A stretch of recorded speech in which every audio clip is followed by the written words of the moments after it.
మానవులమైన మనందరి జీవితాలకి చాలా అవసరాలు ఉంటాయి, చాలా కోరికలు ఉంటాయి. కానీ మోడుబారిన జీవితాలను దేవుడు మాత్రమే చిగురింప చేయగలడు. ఆ దేవుడు మోడుబారిన జీవితాలను చిగురింప చేయాలి అని అంటే దేవుని సన్నిధిలో ఏం చేయాలో కొన్ని విషయాలు మనం జ్ఞాపకానికి తెచ్చుకుందాం. బైబిల్ గ్రంథంలో మనందరికీ తెలిసిన విషయం, అబ్రహాము జీవితం గురించి కొన్ని పాఠాలు మనం నేర్చుకోవచ్చు. అబ్రహామును గురించి వ్రాయబడిన మాటలు గుర్తు చేసుకుంటే ఆదికాండము 11వ అధ్యాయము 30 వచనాన్ని మనం చదువుకున్నప్పుడు అక్కడ ఒక మాట వ్రాయబడి ఉంటుంది. ఆదికాండము 11వ అధ్యాయము 30వ వచనాన్ని ఒకసారి జ్ఞాపకానికి తెచ్చుకుందాం. శారాయి గొడ్రాలయ్యుండెను, ఆమెకు సంతానము లేదు.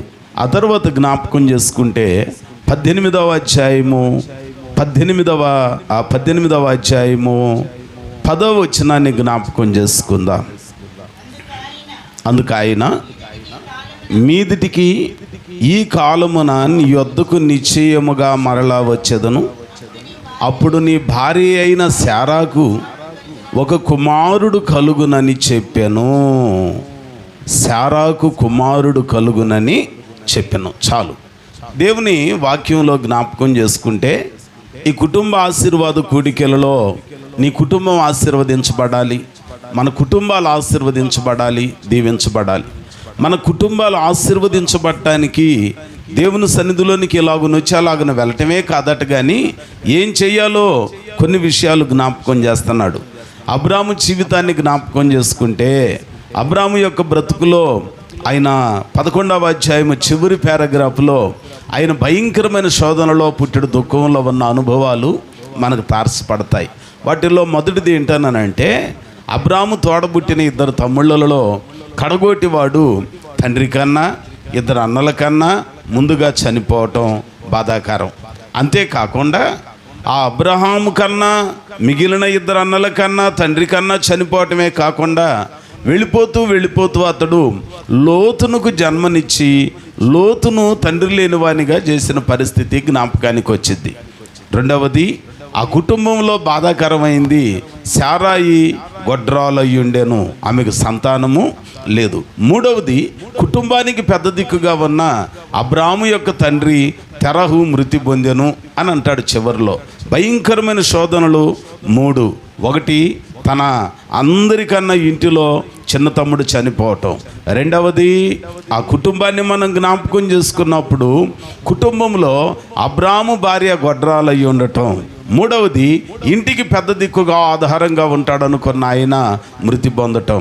హృదయం తల్లడిల్లిపోయింది, గుండె చెదిరిన పరిస్థితులు అయిపోయినవి. కుటుంబానికి ఆశీర్వాదం అనేది ఆమడు దూరం అయిపోయిన పరిస్థితులు, క్షేమం అనేది కరువైన పరిస్థితులు. దయచేసి రాత్రి మన జీవితంలో కూడా ఒకవేళ ఇలాంటి అనుభవాలు గుండా ప్రయాణం చేస్తున్నామేమో, కష్టం మీద కష్టం, నష్టం వెంబటి నష్టం, నిందలు, నిట్టూర్పులు, మూడుబారిన అనుభవాలు లాగానే ఇక చిగురిస్తాననే నమ్మకం లేకుండా, ఇక ఫలభరితంగా మారుతాననే నమ్మకం లేకుండా, ఇక కోలుకుంటాననే ఆనవాలు ఏవీ లేకుండా దాదాపుగా జీవితమే పతనమైంది అన్నట్టుగా ఉండిపోతూ ఉంటాయి. కానీ అలాంటి అనుభవాలలో కూడా దేవుడు మరలా చిగురింపజేశాడు అబ్రాము జీవితాన్ని. ఆ 18వ అధ్యాయం 10వ వచనం చూసినప్పుడు, మీదిటికి కాలమున నీ యొద్దకు మరలా వస్తా, అప్పుడు నీకు ఒక కుమారుడు కలుగుతాడు. ఆ 12వ అధ్యాయము 11వ అధ్యాయము చివరి పారాగ్రాఫ్లోనేమో శారాయి గొడ్రాలయ్యుండెను. 18వ అధ్యాయం 10వ వచనంలోనికి వస్తేనేమో మీదిటికి మరలా వచ్చినప్పుడు నీకు ఒక కుమారుడు కలుగుతాడు. ఈ రాత్రి మన జీవితాలలో ఇప్పటి వరకు మనకు దొరకనది, అది ఆరోగ్యం కావచ్చు, క్షేమం కావచ్చు, ఆర్థిక పరిస్థితులు కావచ్చు, సమాధానం కావచ్చు, నెమ్మది కావచ్చు, మనకు దొరకనది ఏదైతే ఉన్నదో అది మనం పొందుకొని అనుభవించుదుముగాక. అది పొందుకోవటానికి మనం చేయాల్సిన పని ఏంటో తెలుసండి. ఈ ఆదికాండంలో మనం జ్ఞాపకం చేసుకుంటే దేవుడు అబ్రాముతో మాట్లాడుతూ అంటాడు 12వ అధ్యాయంలో, అబ్రామా, నేను నిన్ను అనేక జనములకు తండ్రినిగా, నీ భార్యను అనేక జనములకు తల్లినిగా చేస్తా. అయ్యా తొందరగా చేయనాయనా, ఎప్పుడయ్యా అనంటే ఆయన అంటాడు, నేను చెప్పే మాట విని నీ దేశాన్ని విడిచిపెట్టాలి, నీ బంధువులను విడిచిపెట్టాలి, తండ్రి ఇంటిని విడిచిపెట్టాలి. నేను చూపించే ప్రదేశానికి వస్తే అక్కడ నేను నిన్ను ఆశీర్వదిస్తా. అంటే దేవుడు విడిచిపెట్టకుండా ఆశీర్వదించడా?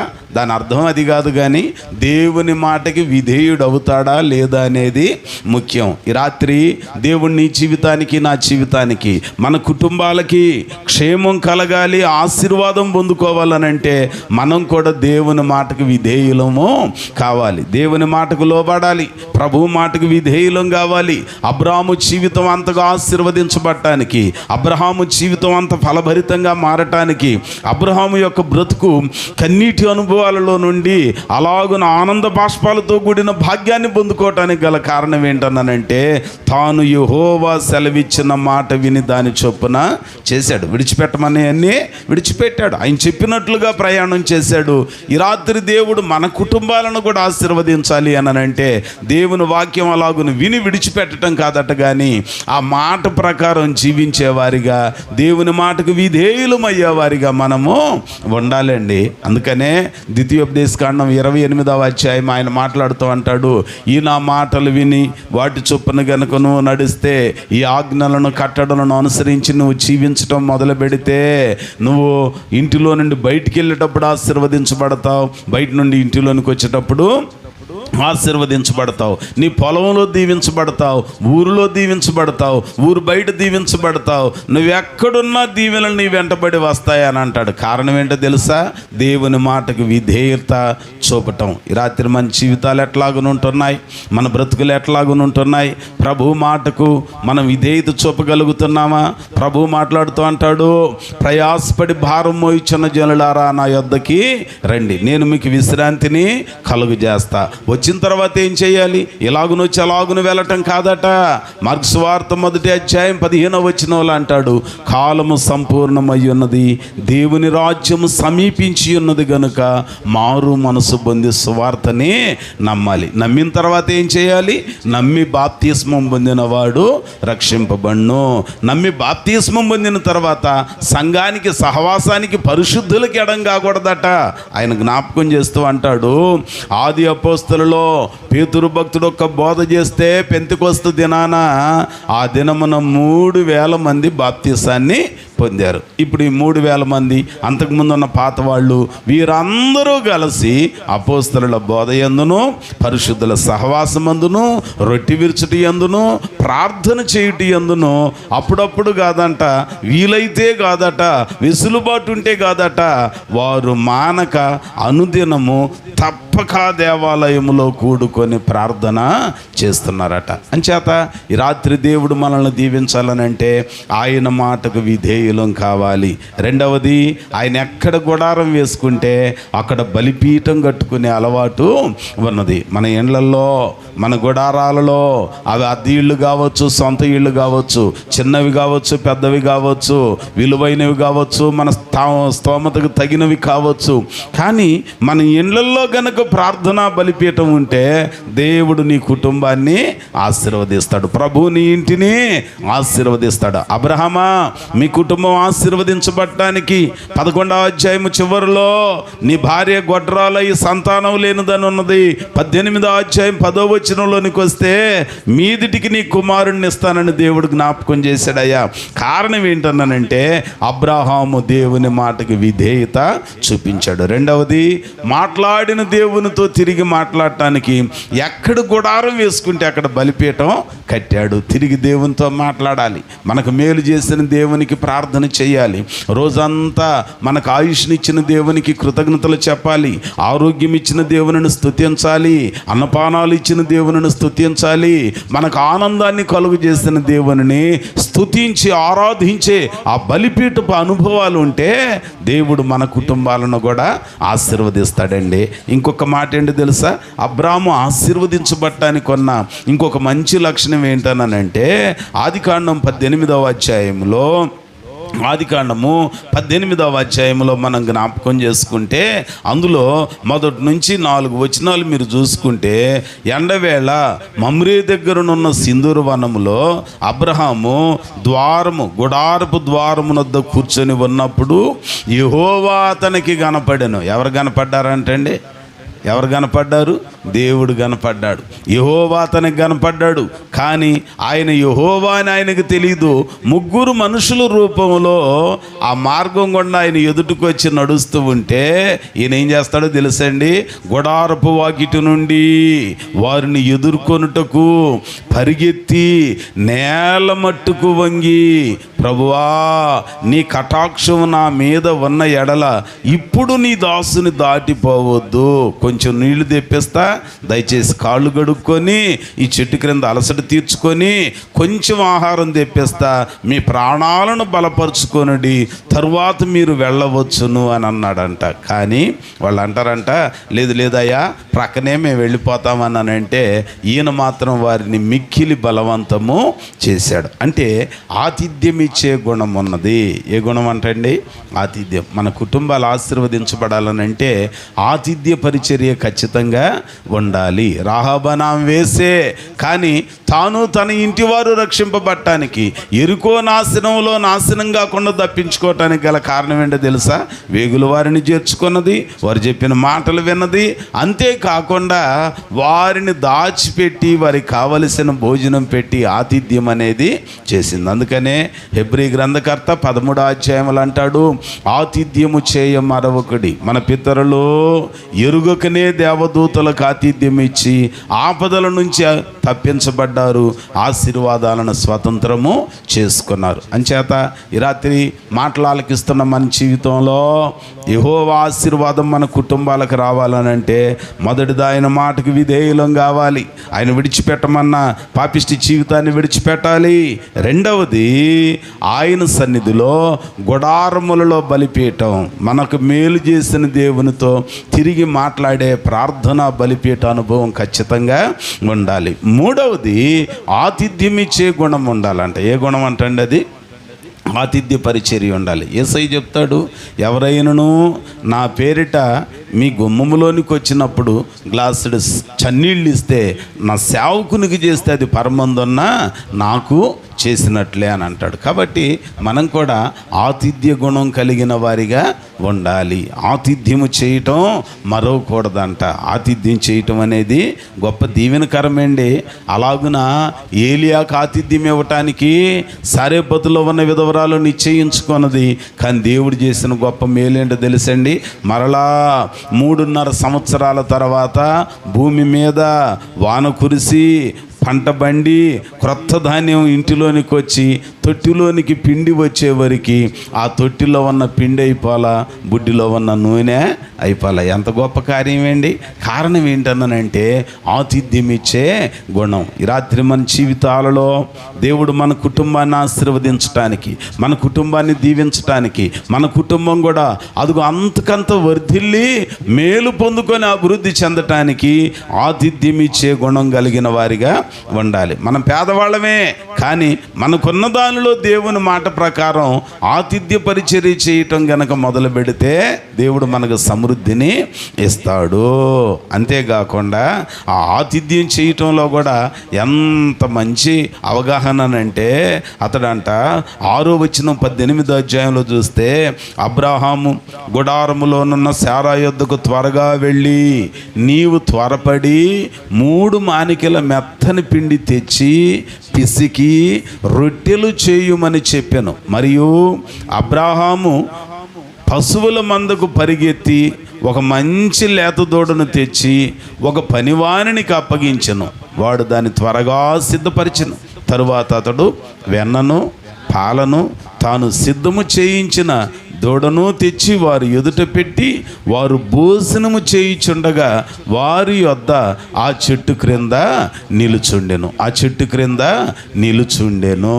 ఎంత మంచి విషయం అండి. దగ్గరుండి వడ్డిస్తున్నాడండి. ఆతిథ్య పరిచర్య హృదయపూర్వకంగా చేస్తున్నాడండి. దాని ఫలితమే దేవుడు అబ్రాహాముకు బిడ్డలు లేని స్థితి నుంచి గర్భఫలముతో దీవించటం మొదలుపెట్టాడు. చివరికి ఇంకొక మాట మీకు జ్ఞాపకం చేస్తా. ఆయన గారికి ఉన్న సుగుణాలలో ఒక శ్రేష్టమైనది, ఇప్పుడు ఆతిథ్యం ఇచ్చాడు. ఆతిథ్యం స్వీకరించిన వారట తిన్న తర్వాత వెళ్ళిపోతూ ఏం చేస్తున్నారనంటే, అయ్యా మంచి భోజనం పెట్టావు.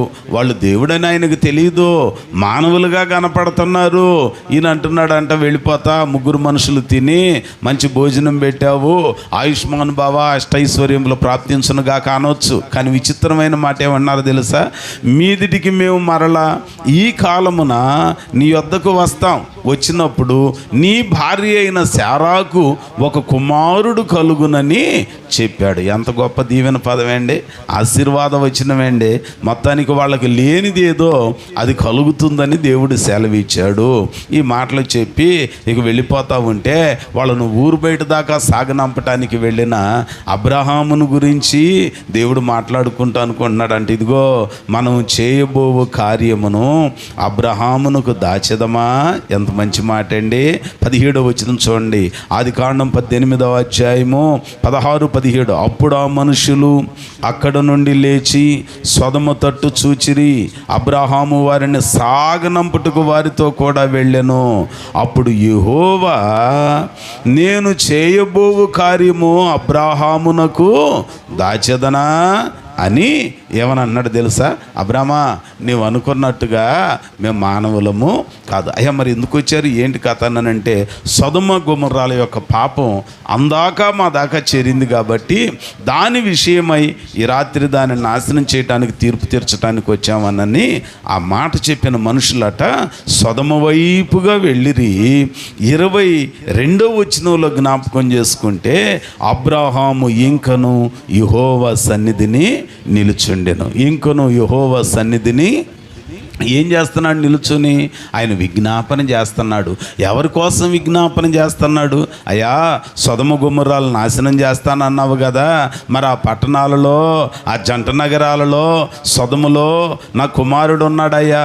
చిన్నప్పుడే తండ్రి చనిపోతే వాడిని నేను ఎత్తుకొని పెంచి పెద్ద చేశానయ్యా. అయ్యా, వాడు కూడా దీవించబడి మందల విస్తారం కలిగి, ఆస్తి కలిగి, భార్య, 2 కూతుర్లు ఉన్నారు. ఆ 2 కూతుర్లకి ఎంగేజ్మెంట్ కూడా అయిపోయిందయ్యా. కాబోయే 2 అల్లుళ్ళు కూడా ఉన్నారయ్యా. వాళ్ళని రక్షించని అనకుండా దేవుని సన్నిధిలో అన్నట, అయ్యా ఆ పట్టణంలో 50 మంది నీతిమంతులు ఉంటే నాశనం చేయకుండా కాపాడతావా? 45, 40, 30, 20 చివరికి 10 దాకా వచ్చాడంట. అక్కడ 5 కూడా కాదు. కానీ ఎందుకు దేవుడు మరి ఆ లోతుని నాశన కోపంలో నాశనం కాకుండా తప్పించాడు అనంటే, ఓ చక్కని మాట ఆ 20వ అధ్యాయము 29వ వచనం జ్ఞాపకం చేసుకుంటే, 19వ అధ్యాయం ఆదికాండము 19వ అధ్యాయము 29వ వచనం చూద్దాం. దేవుడు ఆ మైదానపు పట్టణములను పాడు చేసినప్పుడు దేవుడు అబ్రహామును జ్ఞాపకము చేసుకొని లోతు కాపురమున్న పట్టణమును నాశనం చేసినప్పుడు, ఆ నాశనము మధ్యన లోతు నశించకుండా అతనిని ఎవరిని బట్టి దేవుడు ఎవరిని జ్ఞాపకం చేసుకున్నాడు? అబ్రహామును. అంటే అబ్రహాం అని పేరు పెట్టుకున్న వాళ్ళందరినీ జ్ఞాపకం చేసుకుంటాడని కాదు దాని అర్థం. అబ్రహాము వలే ఆయన మాటకు విధేయత కలిగిన వారిని, అబ్రహాముకు వలే గుడారాలలో బలిపీఠం కట్టుకున్న వారిని, అబ్రహాముకు వలే ఆతిథ్య పరిచర్య చేసేవారిని, అబ్రహాముకు వలే మనకు తెలిసిన మన వాళ్ళకి ఎవరికైనా నష్టం వాటిల్లుతుంది అనుకుంటే అట్టి వారి కొరకు దేవుని సన్నిధిలో విజ్ఞాపన చేసే మనసు ఎవరికైతే ఉంటుందో అట్టి వారిని బట్టి దేవుడు 3 బారిన జీవితాలను ఫలభరితంగా మారుస్తాడు. ఎందుకు? అనుదినం కొద్ది సమయం మందిరంలో కూర్చొని మనం ప్రార్థన చేద్దామని అంటున్నామని అంటే, మీరు రాకపోయినా మీ కొరకు చేస్తే దేవుడు నా కుటుంబానికి మేలు చేస్తాడు. ఎవరైనా రాకపోయినా సంఘంలో ఉన్న మిగిలిన వాళ్ళ కొరకు నువ్వు చేస్తే దేవుడు వాళ్ళకన్నా ముందు నీ కుటుంబానికి మేలు చేస్తాడు. అంటే నీ ప్రార్థన ద్వారా వాళ్ళకి ఏదో జరుగుతుందనే దానికన్నా ఎదుటివారి యొక్క మేలు కోరుకునే నీ మనస్తత్వం ఉంటుందే, ఆ మనసు క్రీస్తు యేసునకు కలిగిన మనసు.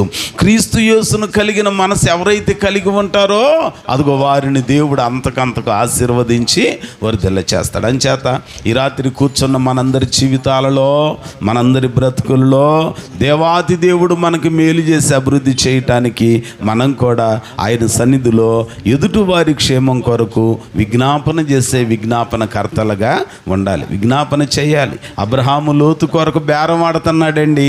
రాజైన దర్యావేషు దానియేలు కొరకు రాత్రి అంతా గానా భజానా నిషేధించాడు.